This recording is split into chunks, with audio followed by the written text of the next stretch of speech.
What's up? This is Serenity with Cascade Media Group, and this month I'm doing a series of interviews of various poets for National Poetry Month. My second interview is with Natasha Ria El-Scari. Hello. How are you? I'm great. How are you? I'm so glad to have you here today. Thank you for having me. So let's get right into it. So, how did you get your start in poetry? I know you probably asked that. When I was about 7 or 8 years old, it came first through journaling, daily journaling, and from there I just thought that everybody wrote poetry. I thought everyone would come home and write poetry at the end of a long day. And then when I discovered that wasn't the case, I think I started to take it a little more seriously around the age of 11. And so I've been writing ever since. Okay. So who would you say are some of your poetic inspirations? Some of my early influences of poetry would be obviously some of what you learn in school, which includes that traditional canon of poetry. I really do love the work of Robert Frost. It's probably one of my only favorites in that part of traditional canon. And then there is Maya Angelou, Nikki Giovanni. Those were the early influences. I got my hands on a book called A Rock Against the Wind, Black Love Poems, and there I was introduced to like Georgia Douglas Johnson and Howard Lawrence Dunbar, all of Phyllis Wheatley. So I early on got a nice breadth of work that I was introduced to and got to see the various styles of poetry, and so that was probably the most exciting part, was in that discovery phase. Like, wow, these people were writing in 1800 and all those things. Okay. So what would you say is your most comfortable format with your poetry? I know you do some jazz poetry. You mainly are a reader as far as like when you perform. So what would you say is your most comfortable format? Oh, that's such an interesting question, because and I think the reason that's so interesting is because I'm always trying to maybe push myself a little bit out of being comfortable. So that's good. Yeah, I think maybe what people seek is probably the jazz poetry. I mean, we're in a jazz town, and again, it was one of those things where... And you have a good voice for that, Thank you. And I grew up around jazz my whole life and seeing live jazz, and so jazz poetry was not... That was how I was introduced to performance poetry. Oh, okay. So when I, started to go different places and realizing, like, around other poets, I would say, oh, there's a musician in the room, like, we can do something together. And meeting musicians that didn't know how to, improv and didn't know how to connect just on a very basic level, I was like, wow, I'm so lucky to be in Kansas City. So as far as, like, the comfort level, I would just, I would say I'm really comfortable in a multitude of places. I mean, I love jazz poetry, I love performance, but I'm also comfortable, writing just strictly on the page, and I have some kind of spirited pieces. I definitely wouldn't consider myself a slam poet because my memory is, I don't memorize poems ever. So that's not, and that's such a huge and important part of slam, and an impressive part of slam. So, but I think I can be slam-ish if one were to need to be. So, but the most comfortable is, I think I just see where the poem goes. That's kind of how that becomes. Yeah, but I would say I do enjoy your jazz poetry, like your voice, and then usually over, because you work with various artists. Like usually it's you two doing some. Who are some of the people that you work with? Jazz artists. Yeah, well, this last thing I did was pretty experimental. It wasn't jazz at all. I worked with guitarist Dalmore James, who is from Brooklyn but living in Kansas City, and that was a really kind of it was a lot more experimental in general. And but I've worked with, oh my gosh, as far as recording, as far as performing, probably a little bit of everybody. When they were much younger, I was just talking to Desmond Mason about this, and Dominique Sanders and Tyree Johnson. I mean, even back when like they were in high school, DeAndre Wiseman, Harold O'Neal, and now those guys are, they're grown-ups now. And I like Desmond Mason, especially with the Shades of Jay. Absolutely. And then that new thing he has out with Derek. And then, of course, Lee Langston, Kevin Johnson, Doriel Demps, Tony Thompson. Tony and I are doing a lot of collaboration right now, especially when I do like private gigs. If I can take one musician, I love working with Tony Thompson because as a percussion is just something that I think speaks to just being of African descent, period. But I think it lends itself well if you had to choose a single instrument. But I don't know, I like bass, I like guitar. So yeah, a little bit of everything. Now, Kansas City has Cave Canem poets right here in Kansas City. And I know a lot of times people are like, our poetry scene, they say various things, but we have a plethora of talent here right in Kansas City. Tell us about the process of being a Cave Canem poet. Cave Canem was a goal that I had for myself because I had several friends who were Cave Canem poets, and they talked about the experience and just how profound it was. And so as soon as I was in a space to feel like I wanted to apply for it, I started to apply.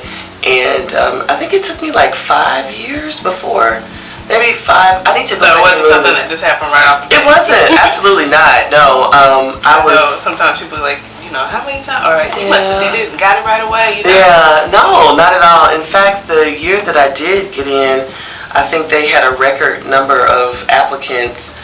So it was like maybe 300 applicants, and then they only had like 18 spots.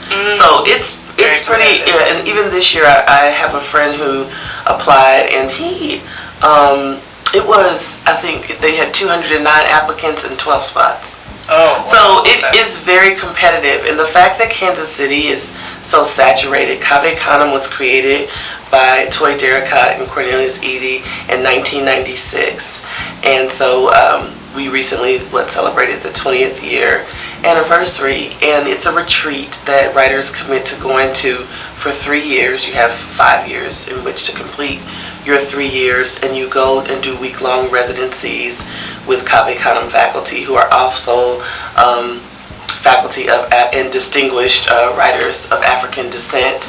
So you get to meet black writers from all over the world, and people who have like never been around that many black people, to people who've only grown up around. But I mean, it's such a diverse group.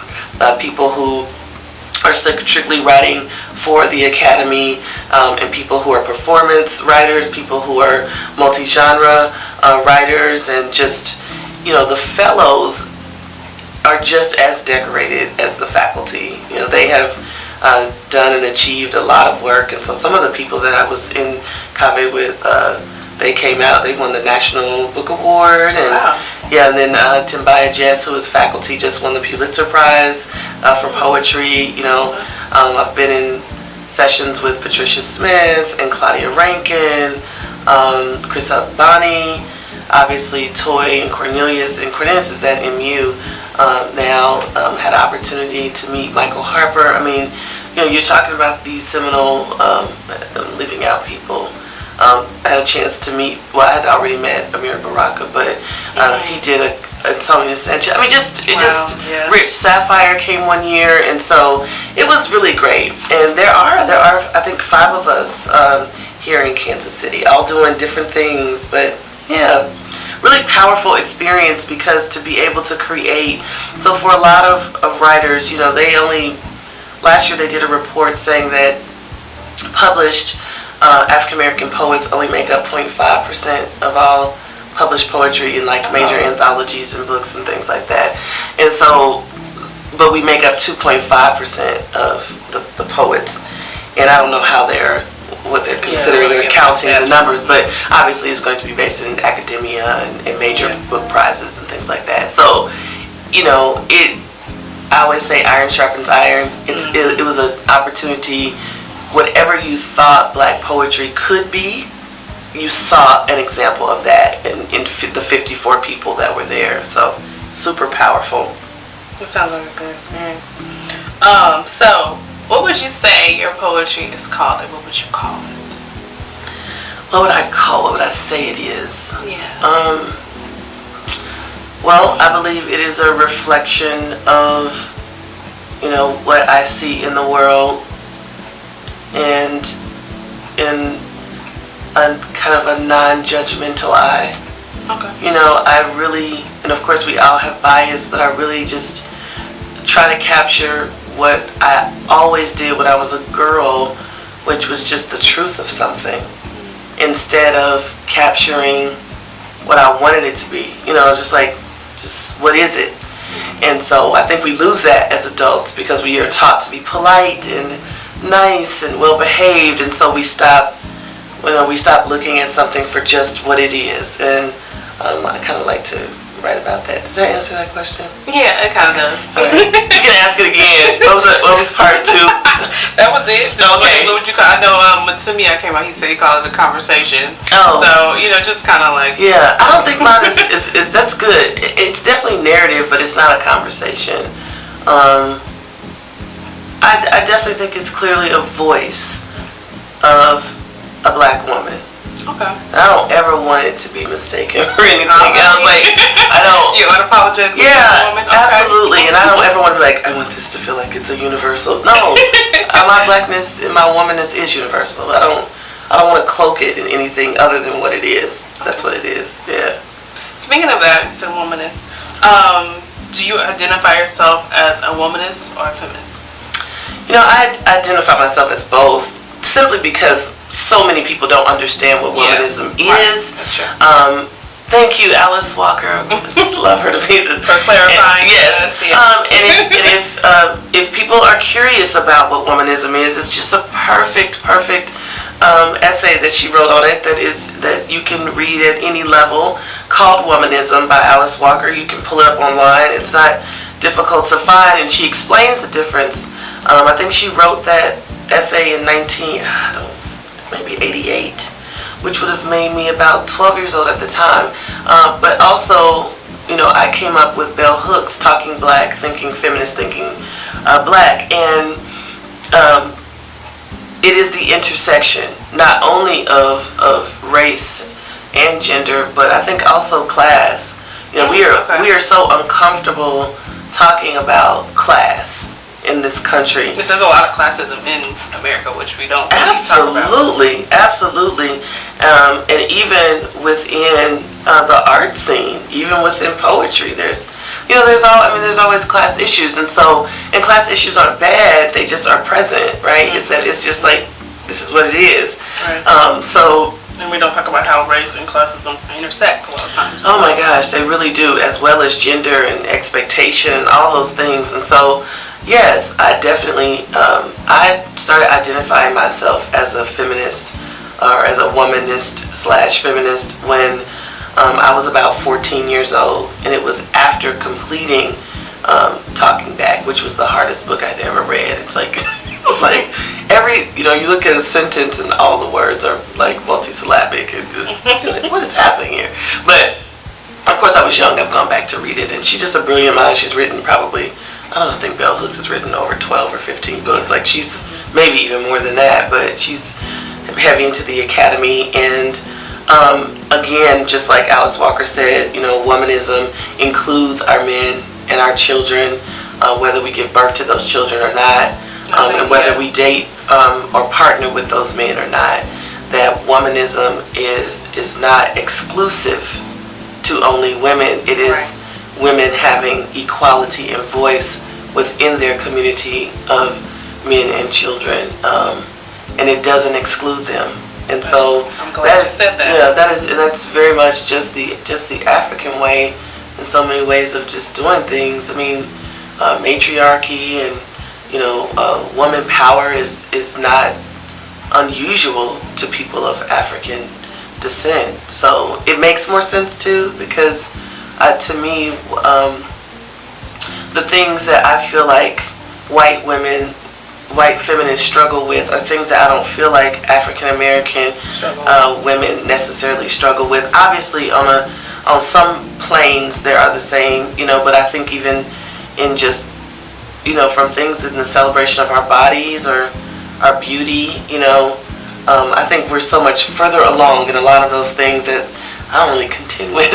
And so, I remember being just a little frustrated with that part of it, but yeah, feminism is not, I call it white feminism or black feminism. I still have the distinction, like for me in race. So, but that is true that there's the distinction. There's issues that we deal with. They don't know. They don't necessarily deal with. So it just has to be explained and expressed. So we have. You know, it's not like we're separating ourselves. We're just letting you know, like, these are things we have to deal with. Those are things you have to deal with. But we are on the same fight. Absolutely.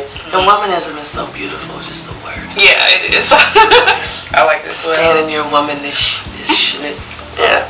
So, as far as sexuality, I know you're very open about, you have a few poems. I know, especially like King Dingling. So what would be some advice you give to a woman who's struggling to be more free or more confident sexually?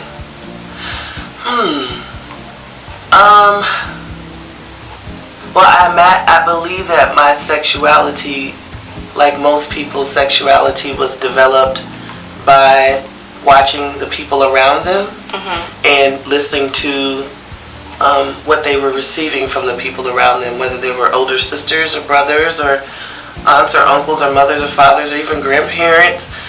So I would say if a woman is struggling with her sexuality, she probably needs to unpack some things from the past. Okay. I think that would be a good place to start, because if a woman, and what is a problem for some people is not a problem for others.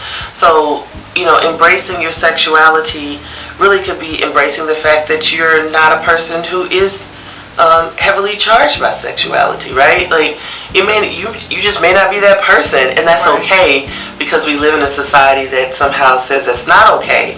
So if you're choosing not to practice your sexuality because you are waiting to be with the person that you would like to be with, or or you are healing from a sexual past that maybe, like, to me, that is still enacting your sexuality.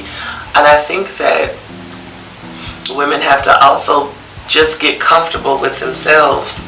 I would say that too. And it's not about, you know, an amazing lover will bring it out with you, but you really don't want to turn over all your power to a lover. Like, you know, I try to teach my children that you should know what you love, so that when someone introduces you to something that you really, really love, you won't just be tied to them. You'll be like, well, I knew that and this enhanced it, but it's not, they don't have an ownership of it. And I think that's something that maybe a lot of women are taught to do. You know, I never hear men saying, you know, she took my cherry. Like, I never hear men say that. Why do we say that? He took it, or he...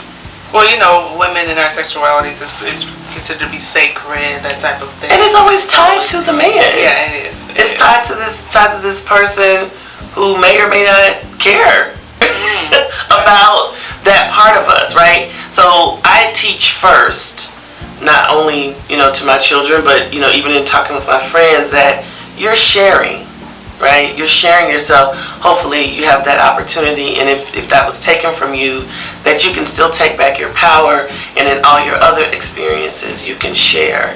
You're not giving something, somebody's not holding power and possession. You're allowing them to share a moment with you.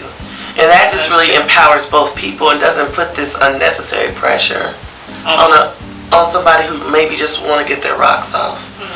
So I think also just communication, you know, being really clear, being able to look a lover in the eye and say, this is what I like, you know, this is what I don't like. I mean, I like when you touch me like this, when you kiss me, like, to be able to actually express. Be open. That's true. Which takes work. So probably try to sleep with people that you can say that with. Right. It's about your latest project. My latest project is The Only Other, which is my second collection of poetry, and the CD that goes with it, which is called Cuddle Complex, which is a collaboration of tracks produced by Dalmar James. And so he is a Brooklyn/Kansas City musician. Well, he's from Brooklyn, but makes his way to Kansas City often. And you know, he gave me these amazing tracks and was like, what can you do with this? And I was like, oh wow, I don't know. And so these are kind of the spoken word poems, I think, of this book, and they have an alternate ending. Because that book has prose and poetry, right? It's mostly poems. Are there any? There's like one or two prose poems in there, but it's all mostly poetry, a little bit more traditional. The poems are shorter. They're meant for the page. There are a few performance pieces inside, but I do readings with these just the same. And so that part is I'm really proud of this project. I enjoy it. This book was a challenge for me, and it was exciting to finally get it published. Work with the publishing company, Main Street Rag, and to birth it. It taught me a lot about what I want to be and what I will do from here forward with my writing and with my work. And I will be doing probably all independent publishing from here on out. Yeah, enacting my Black feminism. Would you say there's more freedom in that, or just you decided to do that just to kind of do your own thing? Well, I believe there is more freedom in anything that you're doing that doesn't require the approval of other people. That's true. And I think as a writer and as a performer, I have to make a decision about where I want my work to go. And if that means that I'm trying to go for top prizes, that means I have to travel a very different world in life in order to get those things, because it's all about who you know everything is, and the circles you travel and where you teach, and so that doesn't interest me, actually. I came into this art as a lover of poetry and performance and as an educator, and so I still, self-publishing doesn't mean that you don't, one, scrutinize, that you don't revise, that you don't have an editor. You can have all those things. You still should go through all those steps. You would just do it independently, and you will select people who understand and celebrate your voice.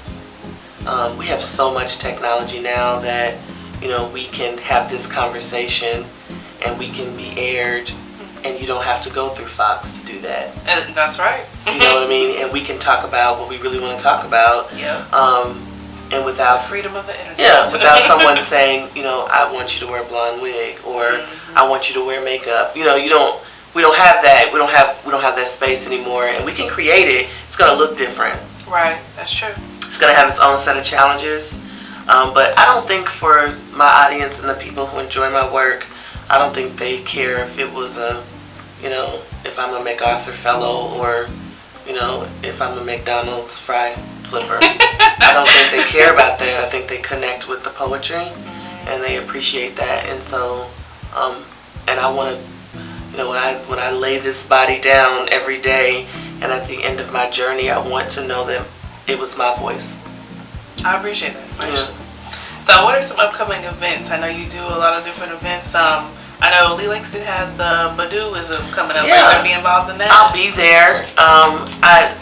Yes, I'm working on a little something for that. I'll be there because I'll be selling books. Oh, okay. And promoting the Living Room series. Yeah, that's what I was talking about. Yeah, which is where I go. Tell people, what is the Living Room? Yeah, the Living Room is when I go into people's homes and we have a private reading. So people buy 16 books.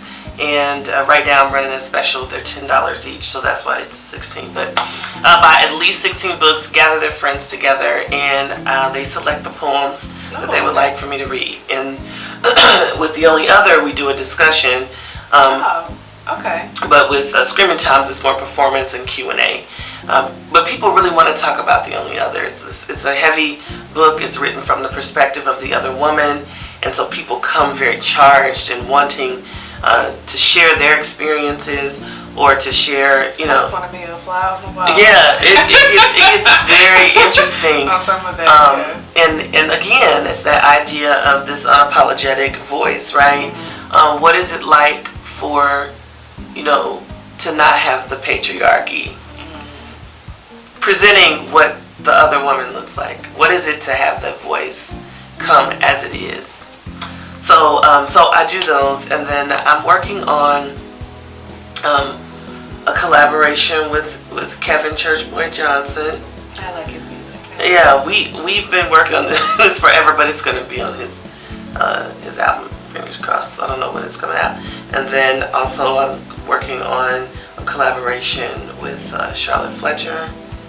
And I am going to have poetry with a collaboration with Leon Johnson at the Red Rooster in London. They're opening a Red Rooster there, and so my poetry and his art will be featured there together. So that's exciting to have to have a different audience, and and then I'm also editing a novel that I wrote that I finished 7 years ago. But that was in the throes of raising my children, which I'm still doing, but they're older now.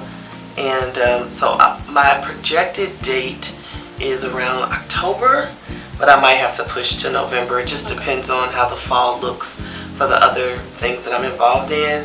So I will be releasing my first novel, and probably my only novel. Can you give us a little sneak peek of preview, or you don't want to put it out there just yet? No, absolutely. So it's called Growing Up Senna, and it is a coming of age story about who else but an African American girl who floats between the Midwest and the South. And the reason that I wrote this is because I went to college in the South, and so many of us were Midwestern girls, young women who had Southern roots.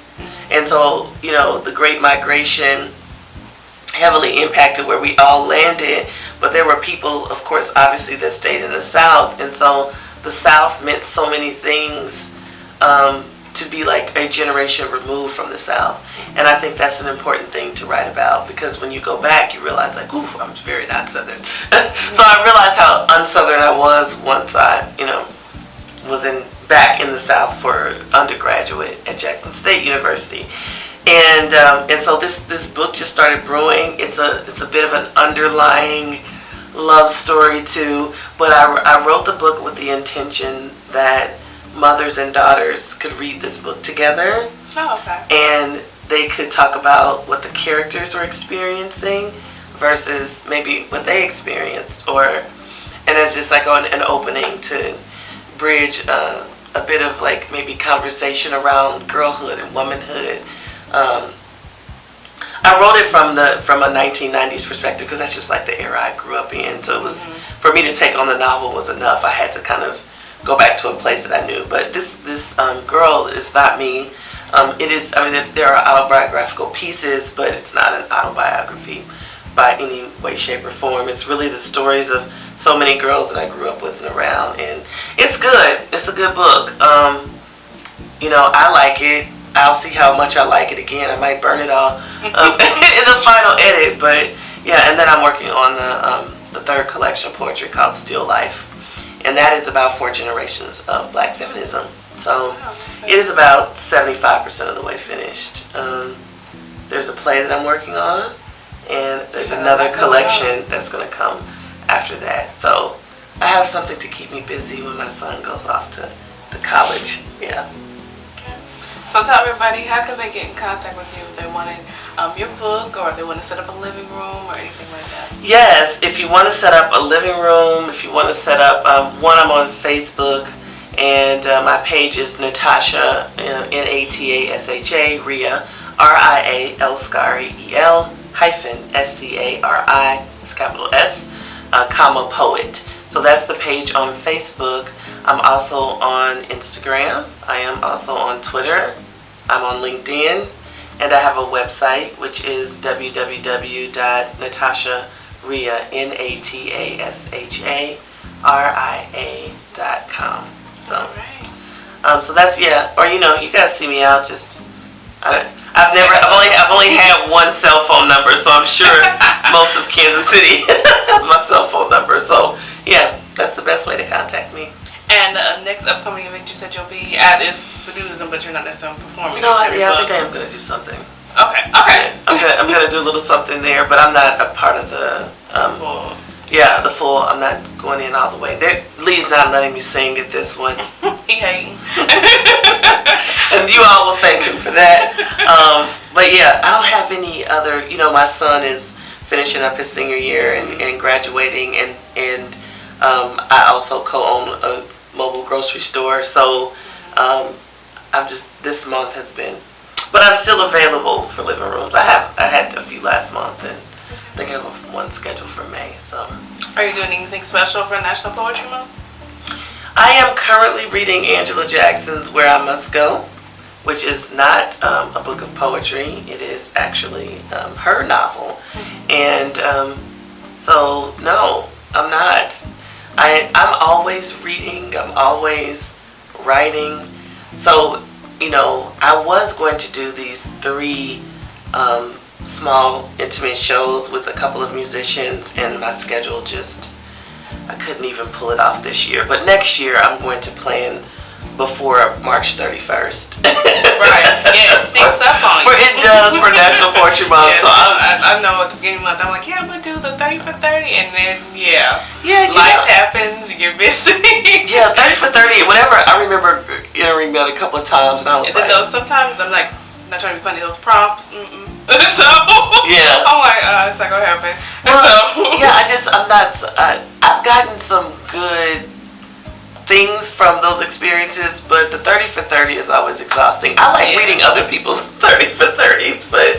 the intentions, I know last year was like, because me and Emion were doing the prompts every day for the site, and so we were like, we'll go back and do... Yeah, but you know how that goes. Yeah, it's a lot of work. It's a lot of work to write some new work every day, which was just having that time, because really, even for me, I have to pull away, and then you gotta have a quiet time, online, and then just get your thoughts. It's a process. Right. That's why Cave Canem was so important, because you do have to write a poem a day. For the 7 days, and so and you're in session for 3 hours, and you would think people are like, all you gotta do is write a poem, but it's supposed to be a new poem.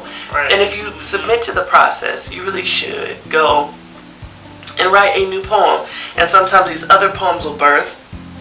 But that was a week in the woods around other poets, and you still had to check out of that environment to go and do that work. And so a poem a day for National Poetry Month is ambitious. It is. I like what Nikki Giovanni said. She says, I'm prolific, I'm not fast. I'm like, exactly.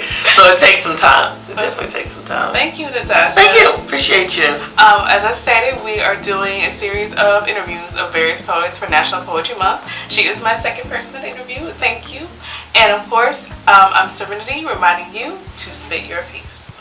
I'm IFBB Bikini Pro Cat Williams, and when I'm not working out in the gym, I'm searching the web on Cascade Media and What's Up Kansas City. So make sure you check them out.